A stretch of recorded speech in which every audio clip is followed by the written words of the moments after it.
ఒక్క నిమిషం చెల్లమ్మ ఇక్కడ చెప్పమ్మా చెల్లి.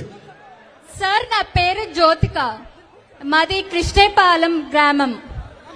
ప్రభుత్వం మెడికల్ సీట్లు ఏ రాష్ట్రంలో వెళ్ళని విధంగా 50% అమ్మకానికి పెట్టారు.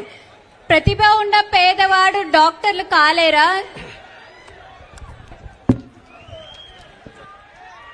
ఈ ప్రభుత్వం అధికారంలోకి వచ్చిన తర్వాత మొదటిసారి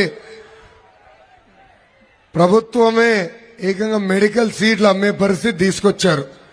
రేపు తెలుగుదేశం పార్టీ అధికారంలోకి వచ్చిన వెంటనే నిరుపేదలకి మళ్ళీ ఆ మెడికల్ సీట్లు మేము అందజేస్తాము. ఈ జియో ఏదైతే ప్రభుత్వం తీసుకొచ్చిందో మొదటి 100 రోజుల్లో రద్దు చేసే బాధ్యత మీ లోకేష్ తీసుకుంటాడని ఈ సభాముఖంగా నేను నీకు హామీ ఇస్తున్నా తల్లి.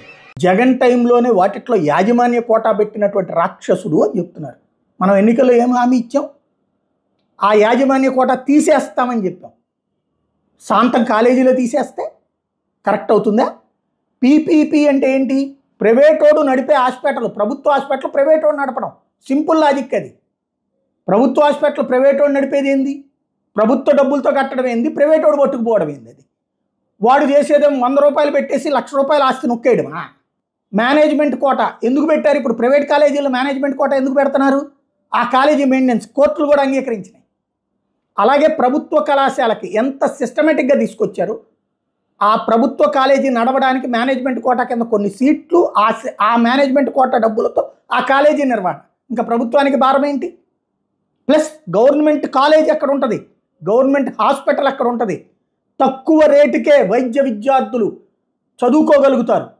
మధ్యతరగతి, దిగువ మధ్యతరగతి పేదవాడు డాక్టర్ అవ్వడానికి అద్భుతమైన అవకాశం. దాన్ని నాశనం చేస్తూ ఆ నాశనాన్ని గొప్పగా చిత్రీకరించే నీచ జర్నలిజం ఎందుకురా? అడుక్కు తినడానికి తప్పించి దేనికి పనికి వస్తుంది జర్నలిజం? ఎందుకు ఈ దరిద్రం? ఎందుకు ఇంత అసహ్యంగా తయారవుతున్నారు మీరు?